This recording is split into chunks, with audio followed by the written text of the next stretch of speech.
Hey UConn Nation, it's KK Arnold here. If you're looking for the latest UConn women's basketball content, go subscribe to Listen Up to Phil and Ryan. Go Huskies! Hello, everybody, and welcome back to Listen Up with Phil and Rye as we join you just as the clock reached all zeros in this one. Final score tonight's game 85 to 52 in favor of the UConn Huskies.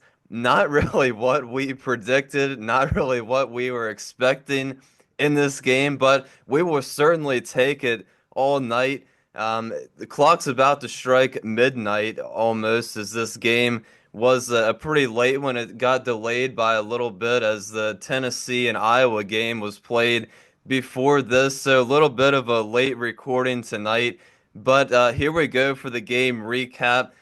Big fan of the way UConn came out of the gates tonight. I kept stressing about UConn bringing the intensity, and they brought it right away. Got a couple early turnovers on Louisville, resulting in points. The spacing on offense was really good for the Huskies, allowing them to get open shots. Kalen Chen had a really nasty crossover, passed it inside to Ice Brady for a layup. Chen and Brady, really nice starts to the game. Sarah Strong just continuing to dominate. Had a couple nice moves to get inside. Azzi Fudd as well had a really good start getting out in the transition, knocked down two triples as well. And I talked about Ashlynn Shade in the last check-in, getting moved to the bench because of AZ coming back. Struggled to find her shot in the last game, scoring 7 total points. Shade in the first quarter tonight already scored 7 points, so glad to see her get her shot back in this one. And it was all UConn, absolutely dominating Louisville in the first quarter, already up by 18 points. And Paige Beckers didn't even score a point. And I think it was arguably the best 10 minutes UConn has played so far this year. But the one thing I did notice, despite the Huskies playing really well, was the defensive rebounding. It wasn't great for UConn. They were allowing Louisville to get offensive rebounds and allowing them to get 2 to 3 shots, even 4 shots at one point. Cardinals picked up the energy on defense after the first quarter, cut into the deficit just a little bit, but as UConn was cooling off from the field, but that didn't last too long. I like the pace that the Huskies were playing at, running the Cardinals completely off the floor for the entire night.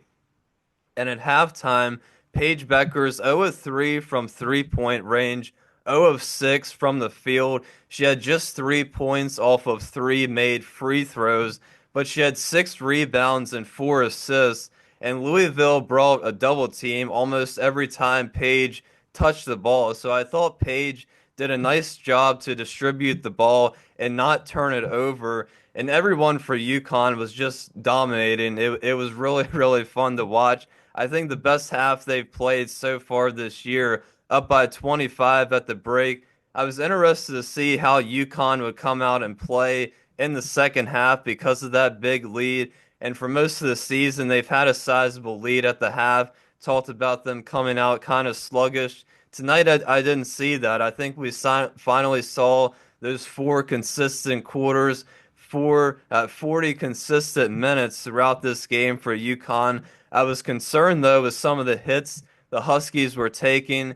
Sizable lead already. Paige got hip checked on a screen. Ice Brady got tripped up underneath in a pretty scary moment for a second as Azzi hit her knee on another Louisville player as a screen attempt was happening. She was favoring her knee, still somehow hit a 3-point shot on the other end. She did go back to the locker room. She didn't return to the game, but did return to the bench. So I guess that was a good sign. Louisville was 2 of 15 from the field in the third quarter. So that pretty much just sums up how their night went. It took them almost 10 whole in-game minutes to score a field goal. So very rough night for the Cardinals. Just utter domination the whole way through from UConn the entire night. Easily, in my opinion, the best game they've played all season long. Everybody played really well for UConn, and this is the type of level we need to see for a national championship. And if they keep this level of play up, I think they got a real shot.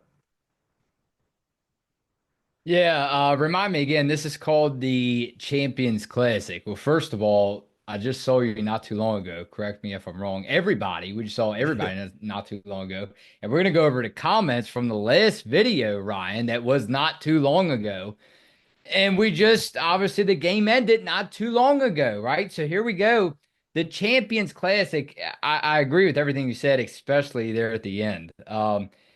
Champions Classic, we might be looking back and thinking to ourselves, now I find myself saying this about every UConn win, dominating win, but really this one here, it all started at the Champions Classic. We might be looking back and saying that in March/April because this is truly where, I mean, this again, look at our score predictions, Ryan. Not even close. All right. Uh, Again, you're talking about number what? Number 22 team in Louisville. I get all that. I feel like in years past, you and I covering this team would have been a lot closer. It would have been a lot closer. But again, this is where the talk starts. This is where the people walking down the street in town start to, hey, did you see where UConn won that game? Paige Becker's only scored, not that many points. This is where I start convincing Ryan because you saw it in the text messages tonight. You saw it. I'm like, Ryan, if I was you in your game recap, I would start to get the hype up right away. Get on the hype train for me right away. Look, there's some trending posts going here, and we will get into the comments in just a second. Ghost Mike said, I need to see the UConn women beat Notre Dame and South Carolina this year. You might not agree with me right away, and that's fine, Ryan, but I'm going to tell him how it is. Now, as long as hopefully everything's good with Azzi Fudd, as long as everything stays the way it is right now, it's going to happen. It's going to happen. As far as Notre Dame and South Carolina, it's going to happen. Don't sit there and worry yourself. All right, Ryan, I can't even see the look on your face. Let me turn it back on Zoom here. Yeah, there you are. Don't sit there and worry.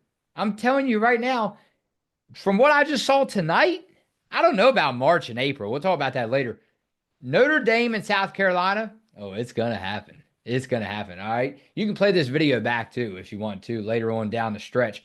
Let's go over to Daniel Connolly, Ryan. And you brought up a good point, right? Because UConn is beating a fellow top 25 team. Now, I'm sorry, this is by Isaac Simpson. UConn is beating a fellow top 25 team by 35, and Paige only has 8 points. That was about 11 minutes ago. Ryan, another one. Daniel Connolly, the best the Huskies have looked all season long. You said that, right? You said that midway through, what, second quarter or third? And they did it with an 8-point night from Beckers. Also Ryan Strong. Sarah Strong only continues to get better. And we were all smiles when she committed to this program. You just wonder what's to come in the next 3 years that she's there. Plus if she stays longer. So I love the way, first of all, did you see Ashlynn Shade again? Ashlynn Shade continues to be under the radar on this team. All right. She doesn't get enough praise from you and I. We're guilty of it. You might have said her name. Correct me if I'm wrong. Ashlynn Shade's shot is lethal.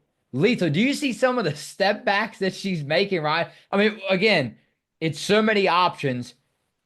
Yeah, I mean, what is there to say? I mean, I don't know. I just don't know where. And at one point, Gino was mic'd up, and he looks at Morgan Valley, right? The coach is on the side, and he goes, "How do we get Paige more involved?"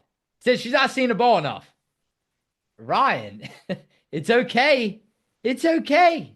I'm nowhere near a goat. But look, I'm telling you, Ryan, I'm telling you and the UConn fan base, Gino, that is, even Gino, it's okay.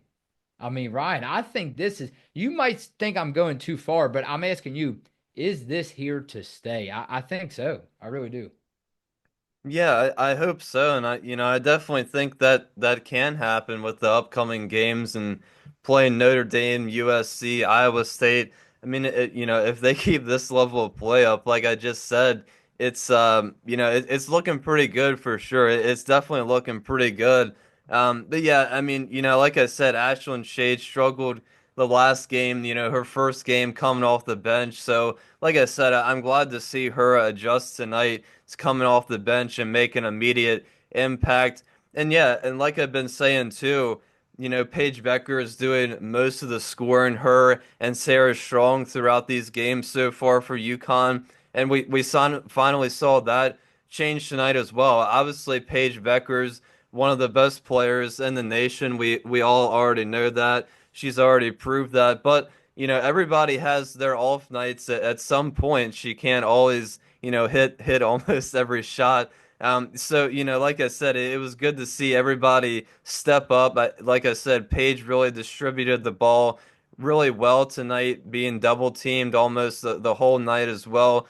But I was really glad to see everybody step up. Sarah Strong leading and scoring again, but everybody played a really good game. The chemistry was at the top of the list again for UConn in this game, showing that off as well. So yeah, I was glad to see everybody kind of pick up from Paige not scoring as many points as maybe we're used to her scoring each and every night. All right, let's go over to comments. This one was from the video that we were on this morning. Sun State said, "Can anyone tell me what happened to Ayana? Saw her on the sideline with her arm in a sling, which is not good." Now, as I'm letting you complete this comment for me and evaluate this, I'm looking up. I saw the post. It was underneath the Aubrey Griffin post this morning. I believe something to do with shoulder surgery, but I'm going to look and see here in just a second. Yeah, if somebody wants to correct me in the comments if I'm wrong on this one, but I believe it happened in practice. I think when she injured her shoulder earlier in the season, obviously in the off season, so she wasn't obviously hasn't played a game yet so far this year. But I believe it did happen at some point in practice before the season started. So haven't seen her yet, didn't see her in the exhibition game. So it definitely is a shame for UConn. I was really looking forward to seeing Ayanna Patterson back out there for the Huskies this year. Not really sure 100% on her status moving forward, but I do believe she will have shoulder surgery at some point in the near future. Yeah, here it is. Daniel Connolly.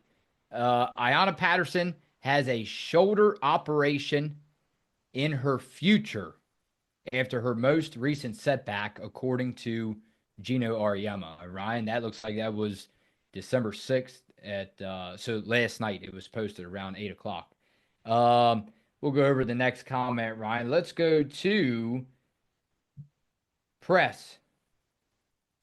Yes, yes, yes. Can't wait to see the combo of Paige, Azzi, Sarah, Aubrey, and any one of the other great options for Gino. However, do we have any news on Caroline? She hasn't been the same since that dominant freshman year and injuries.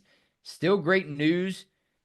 Thank you for interrupting the 90 plus miles an hour winds battering England at the moment. So, Ryan, they must have been on the road and they heard you.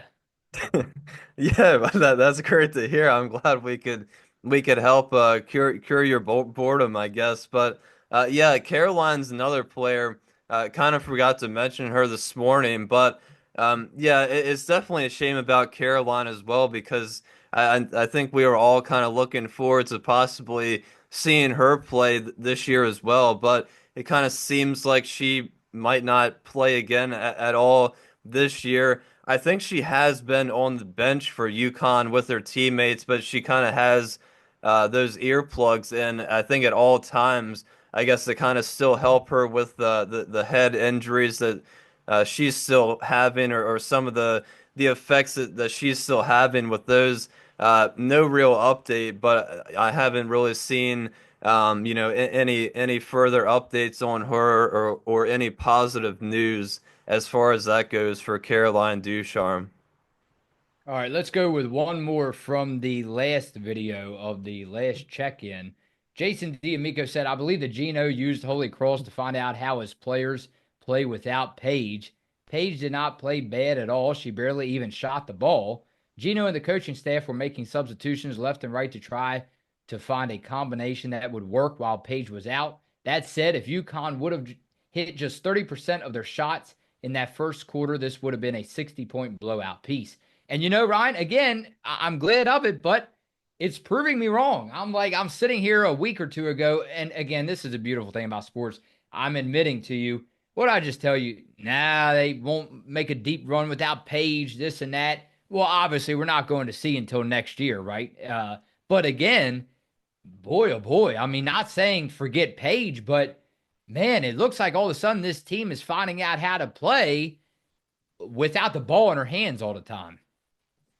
Yeah, and that's what we were looking for, and like I said, it's gonna have to happen at some point in the season because obviously Paige, isn't gonna make every shot all the time. So it definitely is nice to see that. I think the team is starting to build confidence in themselves and realize, hey, we can do this. Creating our own shots as well. And if one of our teammates is having an off night, we're gonna pick up some of that slack and help everybody out and play the best that we can to help the team win. So I think this team we've kind of seen it the whole year.